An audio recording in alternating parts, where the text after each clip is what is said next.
অবশেষে পশ্চিমবঙ্গের সপ্তম বেতন কমিশন গঠন হলো। এই কমিশনের কাজ কি হবে? ভারতীয় জনতা পার্টি পশ্চিমবঙ্গের বিধানসভার নির্বাচনের আগেই ইস্তাহারে তারা সরকারি কর্মচারীদের জন্য নানা রকম প্রতিশ্রুতি দিয়ে থাকেন। বিশেষত সপ্তম বেতন কমিশন কার্যকরীর বিষয়, সেই সঙ্গে কেন্দ্রীয় হারে ডিএ দেওয়া এবং বকেয়া ডিএ মিটিয়ে দেওয়ার বিষয়গুলো তারা তাদের ইস্তাহারে উল্লেখ করেন।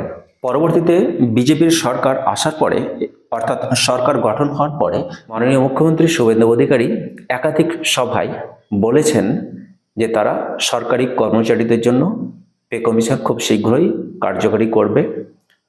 ইতিমধ্যে তারা গঠন করেছেন বলেও তিনি জানান। তবে সেই পে কমিশনের নোটিশ আজই জারি হয়েছে এবং সরকারি কর্মচারীরা এতে খুশি বলেই জানা যাচ্ছে। 4 সদস্যের এই সপ্তম বেতন কমিশন কি করবে, অর্থাৎ তাদের কাজ কি হবে? সরকারি কর্মচারী, সরকারি সাহায্যপ্রাপ্ত বিভিন্ন প্রতিষ্ঠানের কর্মচারীদের বেতন, মহার্ঘ ভাতা, বিভিন্ন ভাতা, ভ্রমণ ভাতা, পেনশন ও অন্যান্য সুবিধা পর্যালোচনা করবেন এবং সেগুলো সুপারিশ করবেন। বর্তমান কর্মচারীদের নতুন বেতন নির্ধারণ, অর্থাৎ পে ফিক্সেশন, এবং বর্তমানে পেনশনভোগীদের বেতনের বিষয় নিয়েও কিছু সংশোধন করবে। সরকারি কর্মচারীদের পদোন্নতি নীতি এবং বিভিন্ন পরিষেবার বিষয়গুলিকেও তারা খতিয়ে দেখবে। সরকারি কর্মচারীদের পদোন্নতি এবং চাকরির বিভিন্ন পরিষেবার বিভিন্ন বিষয়গুলোকে তারা খতিয়ে দেখবে।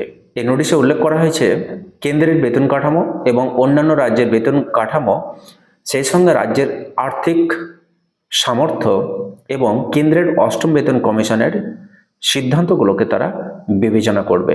কমিশনকে 6 মাসের মধ্যে রিপোর্ট জমা দেওয়ার চেষ্টা করতে বলা হয়েছে। প্রয়োজনে তারা অন্তর্বর্তী রিপোর্টও দিতে পারবে।